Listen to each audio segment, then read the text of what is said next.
Good morning, students. Now in today's English EVS class, we'll start with the new lesson, lesson number 14. Okay, what is the name of the lesson? Village Panchayat. Okay, for this you have to open page number 83. On page number 83, we have lesson number 14, Village Panchayat. Okay, let's start the chapter.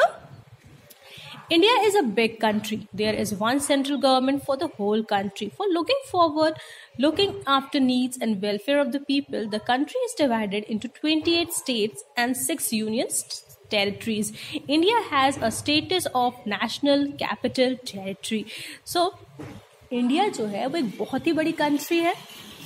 अब इतनी बड़ी country है India और इसको संभालने के लिए क्या किया गया है, एक सेंट्रल गवर्नमेंट रखी गई है जो इंडिया की पूरे जो लोगों की जरूरतें हैं, लोगों के वेलफेयर के काम है, वो सारे काम कौन करता है? इंडिया के लिए सेंट्रल गवर्नमेंट करती है. अब क्योंकि सेंट्रल गवर्नमेंट अकेले पूरी कंट्री की देखभाल तो नहीं कर सकती, इसलिए क्या किया गया है, इसको 28 स्टेट्स और 7 यूनियन टेरिटरीज में डिवाइड कर दिया गया है. और जो दिल्ली है वो इंडिया की नेशनल कैपिटल टेरिटरी है. ठीक है, क्यों ऐसा? अब देखिए, और आप भी देखेंगे, अब स्कूल जो है, एक प्रिंसिपल है स्कूल में, पर अब उसके बाद क्या किया था, प्रिंसिपल जो है वो पूरी क्लासेस को तो नहीं संभालता. इसके लिए क्या किया गया है, हर क्लास की एक क्लास टीचर बनाई जाती है जो क्या करती है, क्लासेस को संभालती है. अब उसके बाद भी क्लास के टीचर की पूरे दिन टीचर संभाल नहीं सकती उस क्लास को, तो कौन बनाए जाते हैं? क्लास कैप्टन बनाए जाते हैं, हेड्स बनाए जाते हैं, जो क्या करते हैं, क्लास को संभालने का काम करते हैं ताकि क्लास जो है वो प्रॉपर्ली वर्क कर सके. Same with the country also, क्योंकि इंडिया एक इतनी बड़ी कंट्री है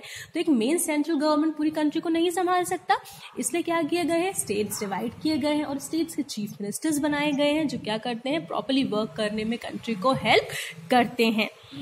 The states are divided into districts and subdivisions like cities and villages. अब जो ये states हैं इनको divide किया गया है districts और subdivisions में, like cities हैं और villages हैं.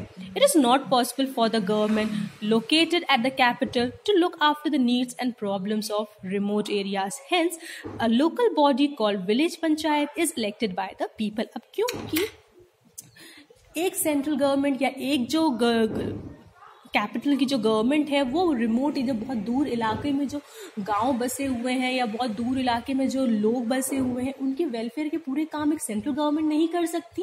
जो मेन चीफ मिनिस्टर है या फिर जो चीफ गवर्नमेंट है वो ये सारे काम नहीं देख सकती. तो इसके लिए वो क्या करती है, रिमोट एरियाज के जो विलेजेस हैं उनके वेलफेयर के काम करने के लिए वहाँ की लोकल बॉडीज जो होती हैं उनको ये काम दिया जाता है कि जो लोकल बॉडीज हैं वो अपने गाँव के जो वेलफेयर के काम है उनको कर सके. तो इन लोकल बॉडीज को विलेज पंचायत कहा जाता है. विलेज पंचायत क्या है, वहीं के लोग जो होते हैं, जो उस गांव के लोग हैं, वो वहां से कुछ ऐसे लोगों को चुनते हैं या इलेक्ट करते हैं जो गांव के अच्छाई के लिए काम करते हैं. ठीक है, next is what is village panchayat? Village panchayat means the village panchayat is the smallest unit in the system of the local self government in rural areas.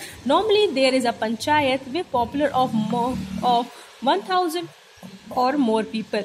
If the population of the village is less than 1000, 2 or more villages can be combined to make a common village panchayat. अब village panchayat जो है, अगर आप बोलेंगे तो ये सबसे smallest unit होती है लोकल सेल्फ गवर्नमेंट की.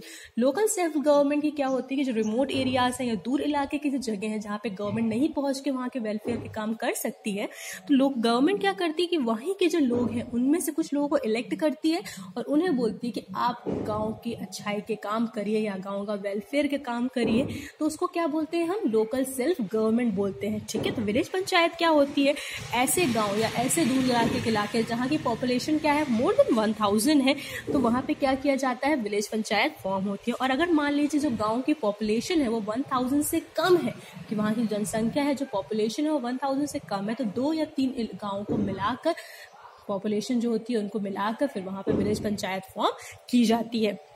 Next is composition of village panchayat. Village panchayat बनती कैसे है? Panchayat means a committee of 5 person. जैसे पंचायत जो वर्ड ही है वो बना है पंच से, यानी 5. तो जो पंचायत है वो 5 पर्सन की एक कमिटी होती है. They are called punch.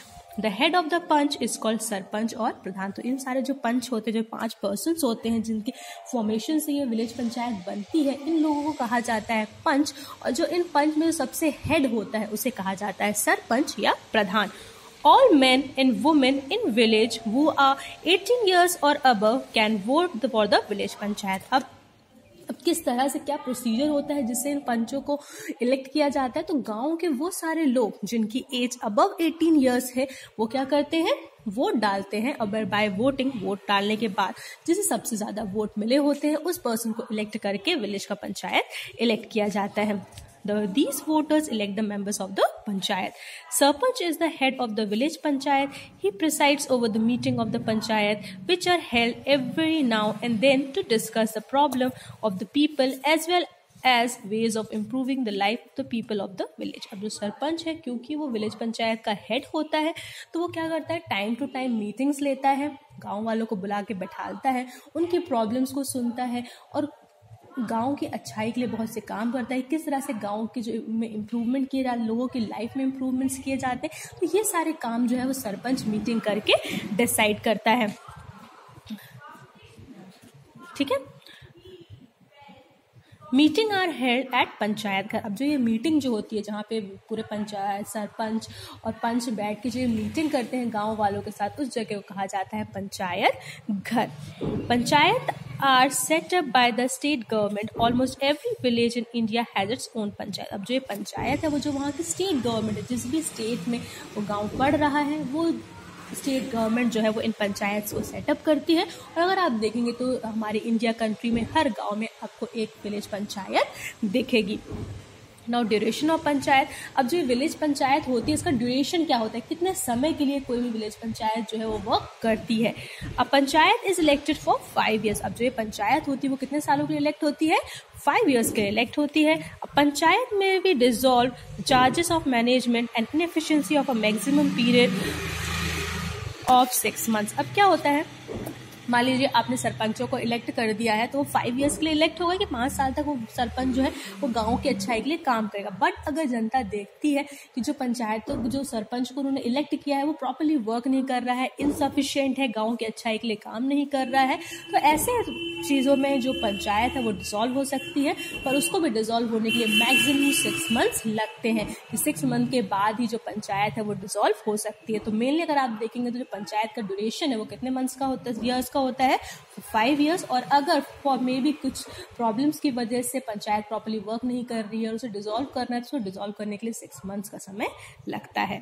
Next, functions and responsibilities of village panchayat. अब विलेज पंचायत अगर फॉर्म की गई है तो उसके क्या फंक्शंस है, कौन कौन से ऐसे काम है जो वो गाँव के लिए करेगी। The first one is It look after public health, sanitation and cleanliness of the village. The first function, the primary function जो है विलेज पंचायत का वो ये है कि वो गांव में पब्लिक हेल्थ। प्राइमरी फंक्शन क्या है विलेज पंचायत का, प्राइमरी फंक्शन ये है कि लोगों की हेल्थ के लिए सबसे पहले उसे काम करना है। Then sanitation and cleanliness of the village. उसे ये भी ध्यान देना है कि गांव में कोई बीमारी ना फैले, गांव में साफ सफाई हो, सैनिटेशन का प्रॉब्लम ना हो, इस तरह की जो चीजें हैं उसको गांव में इसकी देखभाल करनी है। Next is cleanliness of public wells, tanks and other public places. अब जो गाँव के लोग हैं वो पानी के लिए मिली टैंक्स, वेल्स और इस पर डिपेंड करते हैं, तो ये विलेज पंचायत का काम है, उसकी रिस्पॉन्सिबिलिटी है, ड्यूटी है कि वो इन वेल्स को, टैंक्स को प्रॉपर्ली क्या करते रहे, साफ सफाई कराता रहे। Next, provision for street lightning and supply of drinking water. पीने का पानी और जो स्ट्रीट लाइट्स हैं इनका प्रॉपर देखभाल भी कौन करेगा, विलेज पंचायत ही करेगा। विलेज पंचायत का ही काम है कि गांव में हर घरों में प्रॉपर ड्रिंकिंग वाटर सप्लाई हो सके, स्ट्रीट लाइट्स प्रॉपर वर्क करें, ये सब देखने का काम कौन करेगा, विलेज पंचायत करेगा। Construction and maintenance of road का कंस्ट्रक्शन, जो रोड्स बनी है उनका कंस्ट्रक्शन करवाना और उसकी प्रॉपर मेंटेनेंस कराना कि रोड अगर खराब हो गई है या फिर रफ हो गई है या फिर पत्थर निकल रहा है तो उसका प्रॉपर मेंटेनेंस का काम भी कौन करेगा, विलेज पंचायत देखेगा। Opening and maintenance of hospital and child welfare centre, कि अगर विलेज में कोई हॉस्पिटल खोल रहा है उसका पूरा प्रॉपर मेंटेनेंस देखना, या चाइल्ड वेलफेयर, इस तरह कोई भी हॉस्पिटल या चाइल्ड वेलफेयर ओपन हो रहे हैं विलेज में तो उसको प्रॉपर ओपन कराना फर्स्ट उसकी ड्यूटी है। देन उसको प्रॉपरली वर्क कराना कि वो अच्छे, ये नहीं कि सिर्फ ओपन हो गया और फिर उसमें देखभाल नहीं की जा रही, कुछ दिन में वो बंद जाए, तो ये काम नहीं होना है। उसको प्रॉपरली ओपन कराना, देन उसकी प्रॉपर मेंटेनेंस कराना और उसके प्रॉपर वर्किंग के उस पर ध्यान देना। इसका काम भी कौन देखेगा, village panchayat. Supervision of primary schools, और अगर जो स्कूल खोले गए हैं गाँव में उसका सुपरविजन का काम भी कौन देखेगा, village panchayat, provision of primary health care centres and arrangement of vaccination, कि प्रॉपर जो हेल्थ केयर सेंटर्स खुले हैं जहाँ पे बच्चों को टीके लगाए जा रहे हैं, पोलियो के, इस तरह के जो भी टीके लगाए जा रहे हैं, जो हेल्थ केयर सेंटर्स हैं वहाँ की प्रॉपर अरेंजमेंट देखने का काम भी विलेज पंचायत के अंदर आता है. So these are some of the rule जो विलेज पंचायत को करने हैं. Then supply of good seeds and fertiliser to the farmer. अब क्योंकि विलेज है तो वहाँ पे खेती किसानी भी होगी, तो फार्मर्स को सही सीड्स मिल सके, अच्छा फर्टिलाइजर मिल सके, अच्छी चीज़ें उसको खेती में काम करने की जो चीज़ें यूज होनी है उसे वो उसको प्रॉपरली मिल सके. ये सब भी कौन देखेगा? Village panchayat. Looking after village grazing ground and near by forest, और गांव के आसपास फॉरेस्ट हैं या गाय भैंस के चरने के लिए ग्रेजिंग ग्राउंड है, उसकी भी प्रॉपर मेंटेनेंस, देखभाल, ये भी कौन करेंगे? विलेज पंचायत करेगी. Maintenance of record of birth and death, गांव में कितने लोगों की डेथ हो रही है, कितने लोगों का बर्थ हो रहा है, इसका भी प्रॉपर मेंटेनेंस, जो एक रिकॉर्ड रखने का काम है, वो भी विलेज पंचायत ही देखेगी. Promoting adult education by arranging night classes for adults, और जो एडल्ट्स लोग हैं उनकी पढ़ाई, उनकी एजुकेशन को प्रमोट करना, कि वो भी पढ़ाई करें, अपनी पढ़ाई को ना छोड़ें, उसके लिए भी नाइट क्लासेस का अरेंजमेंट कराना. ये सारे काम भी किसके अंडर आएंगे? विलेज पंचायत. तो विलेज पंचायत का काम है कि वो प्रमोट करे गाँव में कि आपको पढ़ाई करनी है, पढ़ाई को नहीं छोड़ना है. Panchayat act as a court, panchayat act as a court and settle disputes among the villages. अब क्योंकि गांव वाले जो इलाके हैं, गांव में जो भी तरह की कोई भी डिस्प्यूट्स हो रही हैं फैमिलीज के अंदर, या किसी दो घरों के बीच में कोई डिस्प्यूट हो गया है या लड़ाई झगड़ा हुआ है, तो इनको सेटल डाउन करने का काम भी कौन करेगा? विलेज पंचायत ही करेगी. तो विलेज पंचायत का काम ही यही है कि गांव में जो भी चीज़ें हो रही हैं, कि गांव की अच्छाई के लिए कोई काम करना है, बच्चों की पढ़ाई को लेकर, रोड की मेंटेनेंस को लेकर, गांव के सैनिटेशन क्लीनिनेस को लेकर, health care centers, hospitals, schools, इन सब की जो पूरी देखभाल है, उनका मेंटेनेंस है कि वो प्रॉपर वर्क कर रहे हैं कि नहीं कर रहे हैं, इन सब को देखने का काम कौन करेगा? विलेज पंचायत करेगा. अब क्योंकि अब विलेज पंचायत ये सारे काम करेगा तो उसको इनकम की भी ज़रूरत है कि किस तरह से वो इस काम को कैरी फॉरवर्ड करे, तो पैसों की ज़रूरत पड़ेगी. तो सोर्स ऑफ इनकम क्या है, कौन सा सोर्स ऑफ इनकम है जहाँ से उसे पैसे मिल, ताकि वो गाँव की अच्छाई के लिए काम कर सकें. So panchayat need money for performing above mention function. Various source of, अब क्योंकि अगर आपको बहुत से काम करने हैं गाँव के वेलफेयर के लिए, आपको हॉस्पिटल्स बनाने हैं, स्कूल्स बनाने हैं, रोड्स बनानी है, तो इन सब में पैसा लगता है. अब पैसे कहाँ से आएंगे गवर्नमेंट, विलेज पंचायत के पास? और some of the source of incomes are taxes on fares, shop and houses. अब जो टैक्सेस फेयर्स में, दुकान, मेले और जो सब चीज़ें जो गांव में खुल रही हैं, इन पे क्या किया जाता है? टैक्सेस दिए जाते हैं. जिन टैक्सेस से जो कमाई हो रही है वो विलेज पंचायत का सोर्स ऑफ इनकम है. Next, fees for registering purchase and sale of cattles, इस पे जो फीस लगा रही है वो का सोर्स ऑफ इनकम है. Grants in aid by the state government, और स्टेट गवर्नमेंट भी बहुत से ग्रांट्स जो हैं वो इन विलेज पंचायत्स को इशू करती है. In this way village panchayat take care of people of village, this makes their life comfortable और पीसफुल. तो इस तरह से विलेज पंचायत को इनकम जो है वो मिलती है, और इन सारी इनकम से वो विलेज के लिए, विलेज के वेलफेयर के लिए, मेंटेनेंस के लिए, क्लीनिनेस के लिए क्या करती है? काम करती है, और लोगों की लाइफ को इजी और कंफर्टेबल बनाने की कोशिश करती है. So the main work of village panchayat is to take care of the different amenities. जो सिविल अमेनिटीज हैं इनकी टेक केयर करने का काम कौन करता है? विलेज पंचायत करता है. तो विलेज पंचायत जो है वो मेनली एक सेल्फ लोकल गवर्नमेंट है, जिसका काम है विलेज की सारे चीज़ों को देखना कि प्रॉपर फंक्शनिंग हो सके गाँव में. ठीक है. So this is your lesson number 14, village panchayat. In the next class we'll do the question answers and the different exercise that is given in your book. Your homework for today is you have to read this chapter at home. Okay, this is your homework for today, students.